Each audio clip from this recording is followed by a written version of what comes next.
रंजीत, एक हिंदू का बेटा जिस दिन शेरवानी पहन करके विधानसभा में चला जाएगा उस दिन 50 विधायक एआईएमआईएम के हो जाएंगे। तो इसको समझना पड़ेगा, बड़ा लक्ष्य को देखना पड़ेगा। तो मुझे पूरा विश्वास है कि इस काम को हम लोग करेंगे। तो मोटा भाई आने वाले हैं, उनकी तैयारी में इतना ना जाम लगा हुआ है, टेंटबाजी चल रहा है, उनकी स्थिति बड़ी खराब हो गई।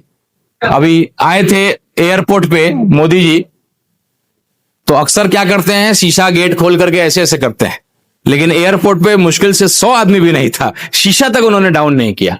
इनको पता लग गया कि यहाँ क्या होने वाला है। इसलिए नया नया नियम, वोटर लिस्ट में नाम डालो, एसआईआर को लागू करा दिया, डॉक्यूमेंट लाओ, ये लाओ, वोट लाओ। तो बहुत जागरूक होना पड़ेगा, किसी का वोटर लिस्ट में नाम न कटे। सब लोग को बड़ा जागरूक होकर के एक दूसरे को मदद करना पड़ेगा।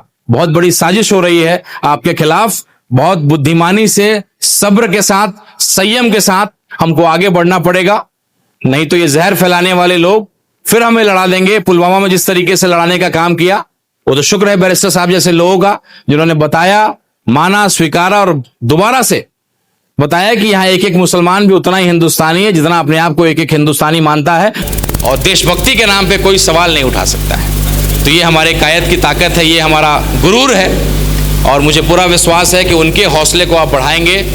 और छोटा सा प्रयास जो मैं कर रहा हूं इस पार्टी के दाग को हटाने का, और लगातार निरंतर करता रहूंगा।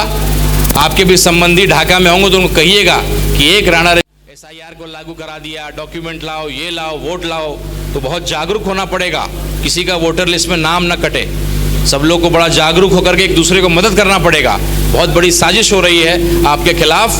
बहुत बुद्धिमानी से, सब्र के साथ, संयम के साथ हमको आगे बढ़ना पड़ेगा, नहीं तो ये जहर फैलाने वाले लोग फिर हमें लड़ा देंगे। पुलवामा में जिस तरीके से लड़ाने का काम किया, वो तो शुक्र है बैरिस्टर साहब जैसे लोगों का, जिन्होंने बताया, माना, स्वीकारा और दोबारा से बताया कि यहाँ एक एक मुसलमान भी उतना ही हिंदुस्तानी है जितना अपने आप को एक एक हिंदुस्तानी मानता है। और आरएसएस के लोग भी, मेरे वही हिंदू लोग जो कहते थे कि यार किस पार्टी में चले गए, कहाँ मुसलमानों के चक्कर में पड़ गए, उन्होंने बड़ी तारीफ की कि नहीं भाई, तुम्हारा नेता टेढ़ा है पर मेरा है, थोड़ा टेढ़ा है पर मेरा है। हिंदुस्तानी और देशभक्ति के नाम पे कोई सवाल नहीं उठा सकता है। तो ये हमारे कायद की ताकत है, ये हमारा गुरूर है, और मुझे पूरा विश्वास है कि उनके हौसले को आप बढ़ाएंगे। और छोटा सा प्रयास जो मैं कर रहा हूं इस पार्टी के दाग को हटाने का, और लगातार निरंतर करता रहूंगा।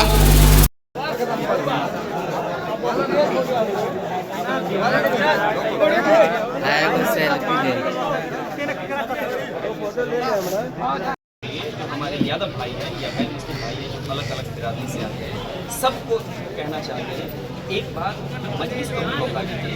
हमने सबको मौका दिया, एक बार हमको भी विधानसभा पहुंचाइए ताकि हम अपने समाज की, अपनी और कम से कम मजबूर और मजलूम लोगों की आवाज़ निकाल सकें।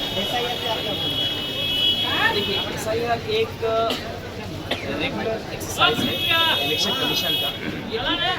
ये कोई गलत नहीं है, उसको हक है इलेक्शन कमीशन को करने का, लेकिन जिस मंशा के तहत, जिस मंशा के साथ और जितने कम वक्त में इस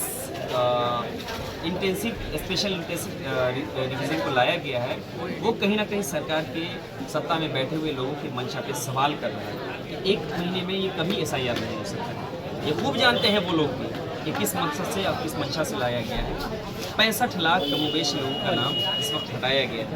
क्या ये सरकार जवाब दे सकती है कि अभी से 1 साल पहले जो चुनाव हुआ था लोकसभा का, ये 65 लाख लोग, क्या वो जिसके ऊपर इल्ज़ाम लगा रहे हैं, जिनका नाम काटा गया है, वो बाहर से आए हुए लोग भी अगर थे तो इनके यहाँ से जो 40 सांसद बने हैं वो सब इनवैलिड करा दिए जाए, तो उनकी सरकार की। तो वो मंशा पे सवाल हो रहा है। इलेक्शन कमीशन ने जो एसआईआर किया है उस पर सवाल नहीं है, वो तो उनका रेगुलर एक्सरसाइज है, वो करें, लेकिन वक्त लेना चाहिए था। या तो इलेक्शन के बाद रखते या इलेक्शन से 1 साल पहले रखते, ये मंशा पे सवाल है।